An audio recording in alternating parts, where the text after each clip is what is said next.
If you're looking for another podcast to fuel your adventures, check out Camp Nowhere, a freeform audio journey into life off the beaten path.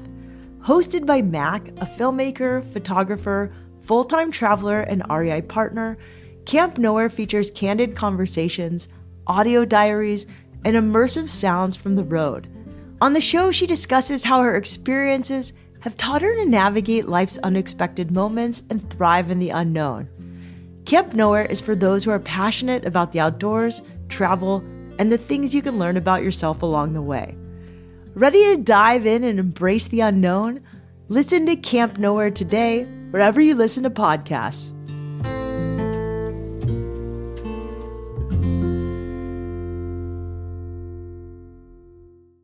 Oftentimes, I kind of conveniently forget about the really, really hard times and remember all of the glitz and glamour that comes with it. So I just remembered like, oh, I got second overall. I'm probably like pretty quick in these races. I should try again with another race.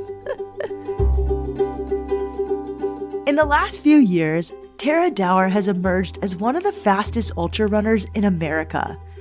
She's won multiple 50 and 100-mile races and set speed records on long-distance trails around the country. These routes are hundreds and thousands of miles, often crossing multiple states and mountain ranges. There's one trail in particular, though, that is always called to Tara, the Appalachian Trail, also known as the AT.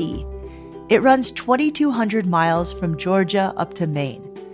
In 2024, Tara achieved a long-time goal when she beat the fastest known time for the AT by 13 hours. I'm Shelby Stanger, and this is Wild Ideas Worth Living, an REI Co-op Studios production presented by Capital One and the REI Co-op MasterCard.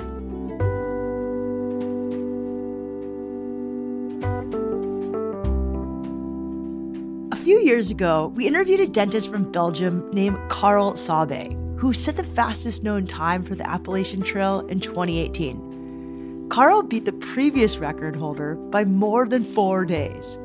Most people assumed that beating Karel's time would be nearly impossible. So when Tara broke his record last year, it was a big deal. Tara has always had an affinity for the Appalachian Trail.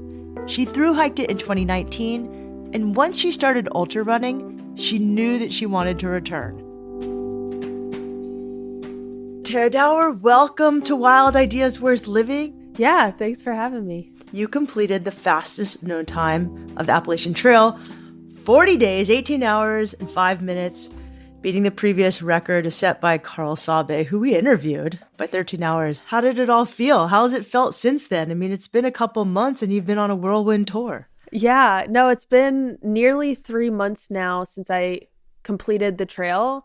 And like recovery-wise, I feel great. Like I just did a 50K over the weekend and I feel incredible. I got second overall and got a PR. So I feel really good mentally and physically. So you're always kind of outdoorsy growing up. Mm-hmm. How did you find ultra running?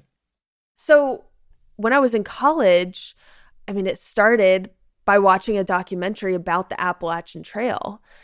And that's kind of how this entire trail career is what I call it started, is watching this documentary and having that curiosity and that fascination with the trail and this like footpath that goes from Georgia to Maine. It's such a long footpath. So I had that curiosity. And so after I thru-hiked it in 2019, I realized my love for the trails. I realized my love for like these outdoor spaces and how I wanted to spend most of my time like out there. And so I was like, what can I do? Like, what's a hobby I can get into? And FKTs, or fastest known times / ultra running, came into my life. And pretty much ever since 2020, 2021, I've just been like on the trails enjoying nature. Okay, so you hiked the Appalachian Trail in 2019. It changed your life. Had you ever done a thru hike before, or was that like your first one? Yeah, well, in 2017, I attempted to thru hike and had a panic attack 8 days in and had to get off the trail. I realized it was not how I wanted to experience the trail because I was suffering from some untreated anxiety and had this panic attack, and it really scared me. And at that time, I had told everybody that I was going to be a thru hiker. That was my goal, was to be a thru hiker of the Appalachian Trail. And that dream died so quickly, and it was not how I viewed this experience. Like, I built it up in my head so much by the time like I failed, it was just like so devastating. Had you done through hiking before? No, I had, done like section hikes, done like 60 miles with some friends. I did like a 40-mile section hike with my mom. It was always just, a couple days out there, but it was never like any through hiking. So what made you want to just do this whole thing? Yeah, well, in 2013, when I learned about the trail, I just wanted to be a thru hiker and not a section hiker. I wanted to complete this thing in one fell swoop. And I am somebody who is very challenge oriented. And so a thru hike, being out there for 5 to 7 months, seemed like a big challenge. And it also seemed like a really cool adventure. Like it came to a point where it was more about telling people that I was a thru hiker. And that's why I think in 2017 I failed, because it was no longer about the journey. It had become, I want to complete this challenge. I want that check mark. I want to tell people I'm a thru hiker. And I lost sight of why I was out there in the first place, which was to enjoy the journey, enjoy the community and the culture of that trail. Why do you think you had that panic attack? 'Cause that's pretty gnarly. Yeah, it was something I had no clue my anxiety was that intense. So I knew I had anxiety. Like it's a family. My parents struggle with anxiety. It's very much part of our lives. But I thought, from the experience I've had section hiking, I thought this would be just such a neat adventure. Like I wouldn't feel that anxiety. I got out there and the first couple days was okay. But as I kept going, I started missing family more often.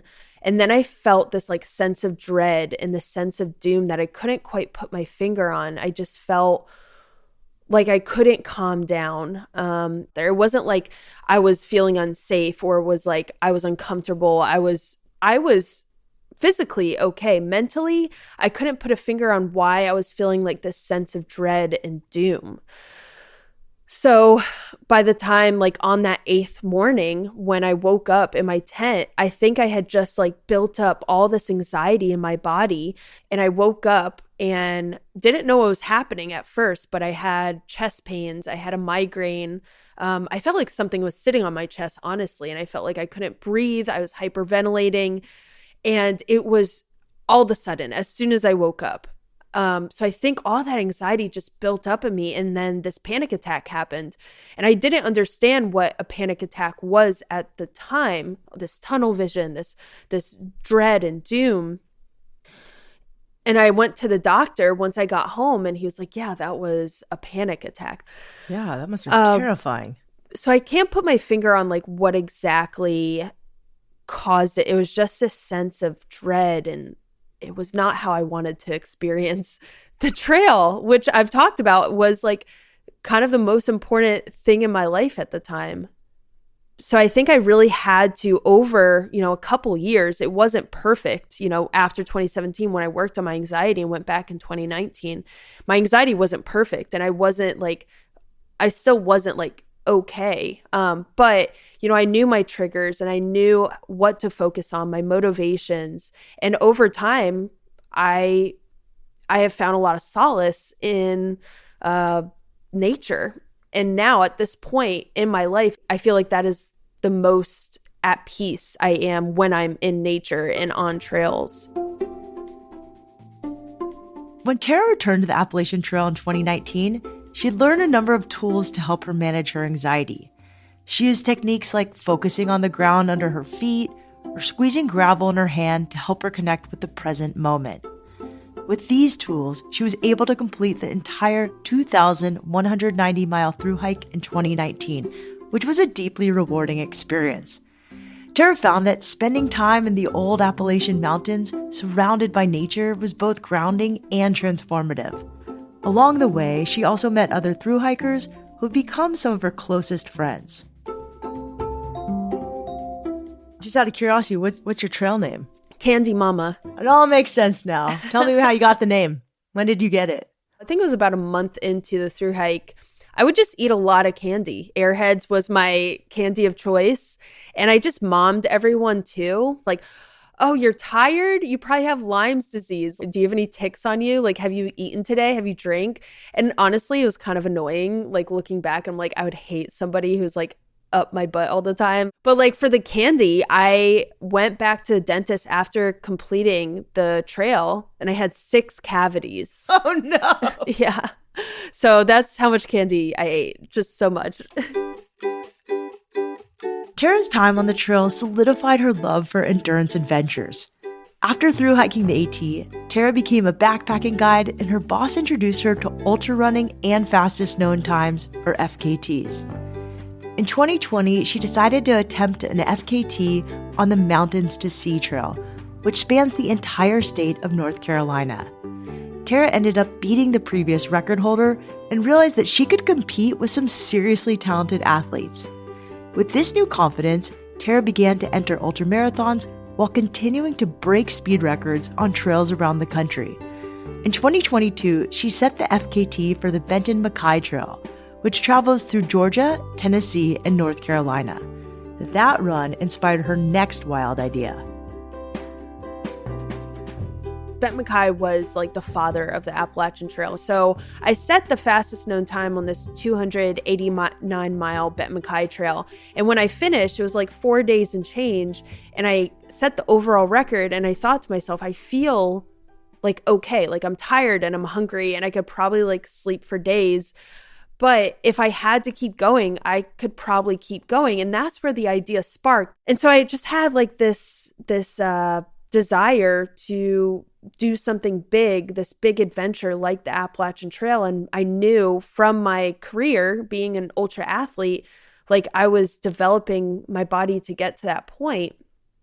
I also felt like the stars were aligning. I was meeting these people in this Appalachian Trail FKT community. I was becoming friends and creating relationships with these people who are very involved with this FKT. And it was like, it almost seemed like the stars were aligning. Like my body was developing in a way that could bring me down these trails quickly. And I was making friends with people who were involved in that community. And it almost just seemed like the trail was calling me back.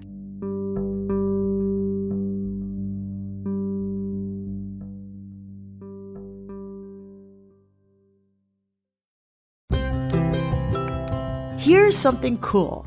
REI Co-op members who use their REI Co-op MasterCard earn even more. Card members earn 5% in card rewards on all REI purchases. Add that to your 10% Co-op member rewards on full price purchases, and that's 15% in total REI rewards.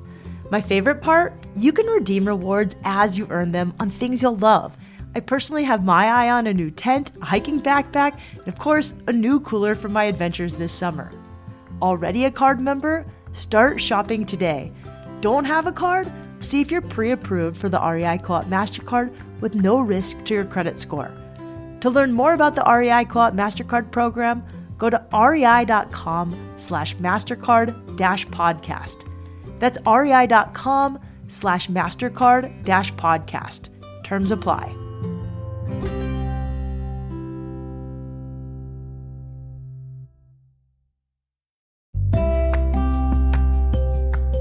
Hey, Wild Idea listeners. Do you ever find yourself craving a quick, delicious energy boost while on the trail? I definitely do.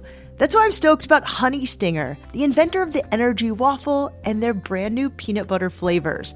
They have 3 new flavors available to help power your next outdoor adventure: peanut butter chocolate, and peanut butter strawberry, which reminds me of a classic peanut butter and jelly sandwich. If you haven't tried Honey Stinger, I'm telling you, now is the time. They're nutritionist approved for sport, they're pocket-sized and portable, and they're easy to digest, making them the ideal fuel for any outdoor adventure. Grab your honey stingers and be sure to try their brand new peanut butter flavors at your local REI or at rei.com. See you on the trail.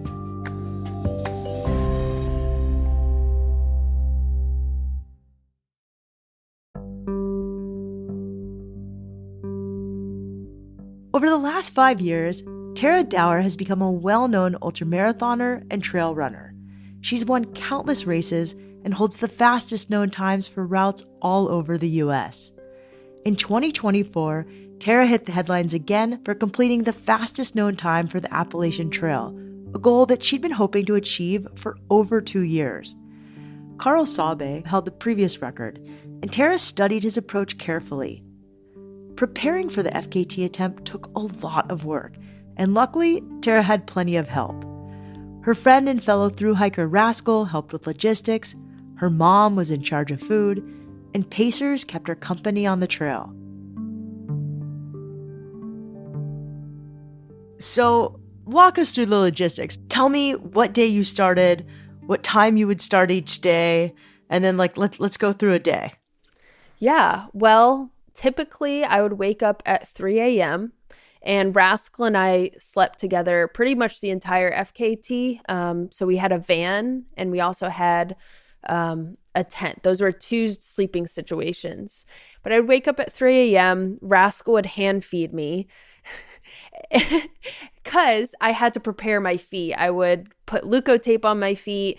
I'd put my shoes on. That usually took a long time because the feet hurt pretty bad. What do you mean? Well, there was a lot of sores and blisters, and there's 2 distinct holes in my feet that we just filled with Neosporin, hoping that they didn't start to get infected. But yeah, my feet were in a lot of pain. So Rascal would hand spoon feed you. What would she feed you? Yeah, we would have like pastries or oatmeal, really anything that was going to get me that 500 calories for breakfast. So I would put the Leukotape on. I would pretty much get going by 3:30 a.m. And I'd meet the crew about 6 to 7 times a day. And I would drink a protein shake and have like a little meal with them every time I saw them at a road crossing. And then I would pretty much stay moving for 17 and a half hours on average a day, get to the van or get to the tent at night and be hand fed again, wash my feet, and then get into bed. And something I actually learned from several podcasts Carl Sabe did is that he mentioned that you want to stay as close to an average amount of miles as possible. So I wanted to stay as close to that 54 mile per day average as possible. So what that looked like is having Rascal and JP hike up camping gear to wherever we wanted to stop for that night and setting up camp. And I would just walk in to the camp and they would clean my feet, hand feed me, and I'd go to bed in the tent. So 18 out of the 40 days I was sleeping in the tent. And you only showered 3 times the whole time? I only showered 3 times. That's correct. So did you use baby wipes? Well, no, I actually didn't wash my body that often. Like only those 3 times that I washed like my actual body. But every day I would wash my feet at least once during the day. And I would wash it with soap and, get new socks, clean socks on and new shoes on. But at night, I would have somebody else cleaning my feet. So we'd do a more thorough cleaning, like washing with antibacterial soap. And then we'd like powder the feet or put like an ointment on the feet. I'm definitely a student of Carl Sabe. So like when he said how important foot care was, I really took that to heart. And knowing how my feet looked when I was taking really good care of them during this FKT, I can't imagine what they would look like if I wasn't taking as good care of them. So I was cleaning my feet pretty much twice a day, but my body, it didn't really matter. I was going to be dirty and smelly anyways, so it didn't matter like how often I cleaned my body or my hair. How did you entertain yourself during 50 miles a day? I don't know. I was incredibly entertained and content being out there. I think a lot of people think that this FKT was so hard and arduous, and I was always tired and injured, but that couldn't be further from the truth. I really enjoy the Appalachian Trail. I enjoy those mountains. So oftentimes I was just so happy to be out there among nature and hanging out with other people. Like, I'd have pacers with me, people who would run with me, hold my food and water, and we would tell stories and talk, and I would listen to music. So I had a great time out there. This is so refreshing. I've interviewed a lot of people who've been motivated by pain. But lately, some of the most successful people I've interviewed, and I'll give Courtney Dauwalter as an example. Oh, love her. They're motivated, like you are, by joy. Mm-hmm. And it's such a paradigm shift between the old way of like no pain, no gain, to now how athletes are achieving such great success, like you. And it's really refreshing. So I'm getting like very heartwarming sensations listening to your story. And I'm so glad that it was joyful and that you weren't in pain and that it was just like fun. But I did read this like fun fact that, some of your teammates told you stories, you sang some songs to yourself. Mm-hmm. Yeah. I mean, there was so much storytelling on the trail. Oftentimes I didn't want to talk. I would just want to listen. So I'd ask pacers who came in to tell stories or to talk about maybe their day or the day before. What's going on in the world? Tell me what is happening. Like, I just wanted to get in the know. So there's a lot of storytelling. There was a lot of singing. So I listened to 2 soundtracks in particular. It was La La Land and Moulin Rouge. And I listened to those so often, and they worked so well to keep me entertained, but also awake. I would sing along with these soundtracks. And by the end of the FKT, it kind of became this jail because that was the only thing that was working to keep me awake. And I was like, I don't really want to sing this for the 100th time, but here we are. It's going to work. In addition to her core support team, Tara also received a lot of encouragement and assistance from the thru hiking and trail running communities. A total of 40 people came out to the trail to help Tara with the FKT, and about half of them were total strangers she'd connected with on the internet. People saw that Tara had the potential to break this record, and they wanted to help her to make it happen. Was there any random moments on the trail? I know when Alex Honnold climbed El Cap, someone ran out dressed as a unicorn. Did you have any trail magic or weirdness? There was a lot of trail magic. I mean, we would have people come out and bring, I had a list of foods on my website of foods that me and the crew love to eat. We had somebody buy every single thing on that list, $500 worth of groceries, and bring all of these groceries out to us. We didn't even ask this person to do it. They just showed up with all of these foods. They showed up with brownies their wife made. It was incredible. There was also this point, there was this guy in New Jersey who came out to pace me 2 days in a row. And the first day I was like, oh, I could really use some cookies, good chocolate chip homemade cookies. And he was like, bet. And the next day his wife showed up with homemade cookies. They were the best. Amazing. Yeah. Amazing. I love trail magic. Yeah, there was a lot of people that just came out from the internet, that I met through social media. I put out a call out there to people on my Instagram. If you're interested in pacing or coming out to help in any way, just sign up on this call sheet and we'll call you if we need you. And people knew my tracking information. There's public tracking, so people could find me on the trail or find me at road crossings and just come to pace for a section or a couple days. It's cool how public you are, and yet you're not concerned about safety. Yeah, well, it's taken a long time to get to that point to where I felt comfortable putting my tracking information out there. I felt so comfortable because I did have so many people who I knew personally that were also out there with me. And I also know I can run faster than most people if I needed to. But yeah, I created a lot of deep relationships with these random people though. Like there was a lot of moments, especially in the White Mountains, where I met my pacer. She was a mutual friend, Maya, and we went through the toughest section on the Appalachian Trail together in the worst weather. And she was just, I met her that day and I cried so much in front of her, and she was so compassionate. And we just have that now. We have that relationship now. We went through a really hard time together, and she paced the next day. She wasn't tired of me. She came back the next day and paced me again. So I'm really thankful for that. What was that awful weather? Like, what was the worst weather you had? Oh my gosh, it was just raining so much. And in the White Mountains, where it's just very rocky and the rocks get really slick, it's dangerous to go quick on those trails with such slick rocks. There's like these mud bridges and just mud pits.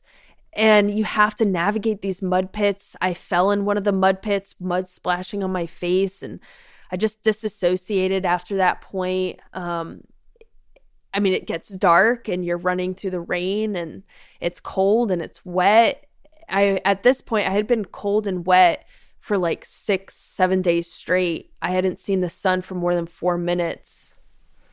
Yeah, it sounds miserable. Yeah, it was miserable.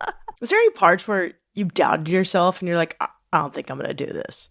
Oh, yeah. I didn't know I was going to set the FKT until about 3 miles to the end. I didn't believe it was possible until that point. And then when I got to nearly the end, I was like, wow, this is exciting. This is going to happen. Because, I mean, the thinking there was, with racing, it's not over until it's over. Like, I've been passed with a 1/4 mile left in a 50K race. So, like, anything could happen during these races or during these FKTs. I fell very often. I fell so violently that I was so nervous I was going to dislocate a shoulder or break a kneecap, and then I wouldn't be able to finish. And that was a reality up until those last 3 miles. Once I got to those last 3 miles, I was like, at least I can like crawl to the end and have enough time to finish. But before that, I just was like, I was so sure it wasn't going to happen.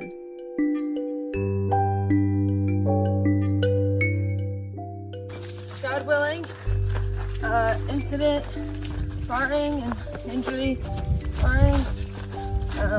Hopefully make it there by 11 or 12 p.m. which is late, but finish the Sobo hike. That's exciting. Let's do it.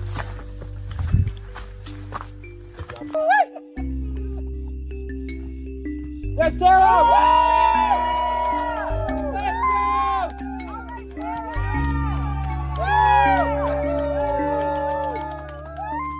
Despite Tara's disbelief, she reached the finish line of the Appalachian Trail on September 21st, 2024, after running for 40 days, 18 hours, and 6 minutes.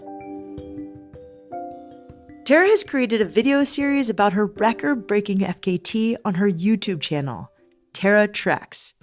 That's TARATREKS.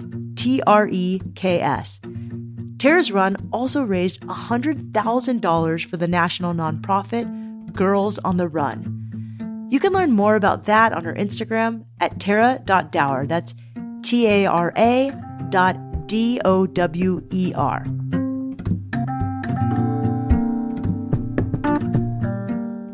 Wild Ideas Worth Living is part of the REI Podcast Network. It's hosted by me, Shelby Stanger, produced by Annie Fassler, Sylvia Thomas, and Sam Pierce-Nitzberg of Puddle Creative. Our senior producers are Jenny Barber and Hannah Boyd.